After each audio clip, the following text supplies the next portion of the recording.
I want to talk for a minute about race consciousness and how race consciousness affects you. How does it affect you? Well, it has a great deal of effect. I was talking to the young lady who did the research last night who had read my book, and one of the things she had mentioned was that segment in there where I talked about how when I went home for a summer and the weight and strain of trying to work my way through college had really started to get to me, and being away from home in Ohio where my first encounter with snow and the like, coming from Houston where I'd never seen it before. And so I went home between my sophomore and junior years because I didn't have the money to come right back to campus. And I decided I was going to stay. I was working at All Right Parking, making $1.75 an hour, and I thought that was a wonderful salary back in 1968. No, what was that? 1963. And so I said, okay, I'm going to just stay home and work. Two things happened, though. The first thing was that as I was driving on the parking lot, car's brakes gave way. The car wound up in the shoe store across the street, and I had this real feeling that, you know, God was trying to tell me something. I really have to deal with this. Second thing was a young lady came on the parking lot one day at noontime, restaurants across the street, and as we were parking cars, she came back and said that she had been shortchanged. And I told her that the company policy was at the end of the day when we did the checkout, if there was there was money over, then we would send it to you, take your address, phone number, and the like, and we would do that. Well, she left the lot, and she came back with this white policeman who said, you ought to have him arrested. I mean, I'm talking about a simple, clearly an error if it was. I did not know at that point that it was an error. And she said, no, I don't want him arrested. All I want is the difference between, you know, what I should have paid and what the money that's missing.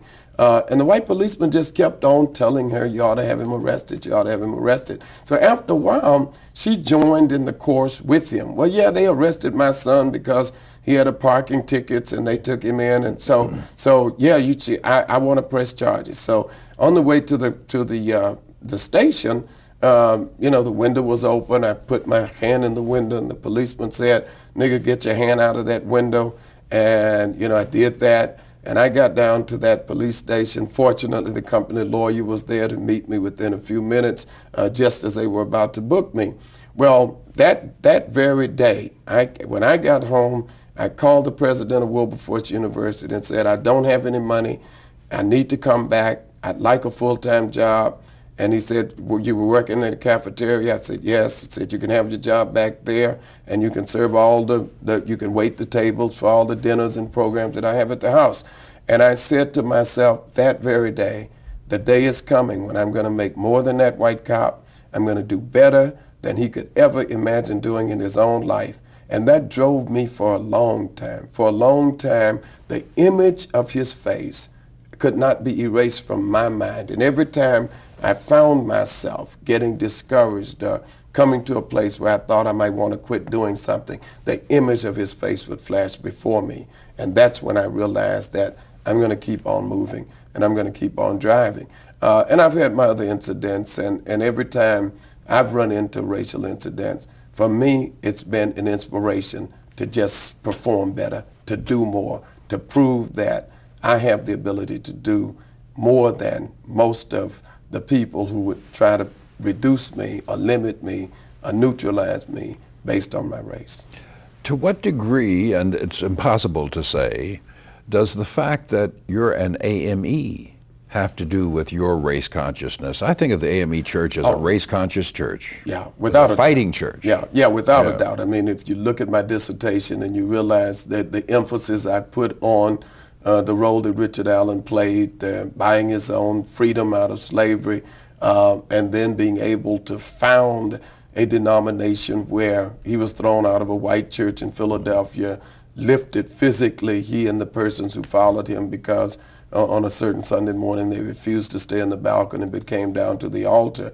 That has been driving in my life. I mean, I've been in AME all of my life, and I've had the feeling that this church denominationally offered something that I could not get anywhere else. I pastored a Presbyterian church for a while, and did not get that same kind of feeling of pride in terms of what this denomination has offered to America and what it offers the world. And so it has indeed played a major part and a major role in helping to shape and define what I am. It has not helped to shape as much in defining the ministry that I have, because I've had to look at, in many ways, had to try to create a lot of what is the model we have, and in other ways, look at others who are in the same kind of categories, because what we have lost in the denomination is that spirit of Richard Allen, of what the self-help spirit of Richard Allen. And what I'm trying to do is demonstrate that this was a good model 200 years ago. It's still a good model today, because although the issues are different, they are not that different, because we're still trying to solve problems of trying to empower and enhance the capabilities of people to be able to do things for themselves.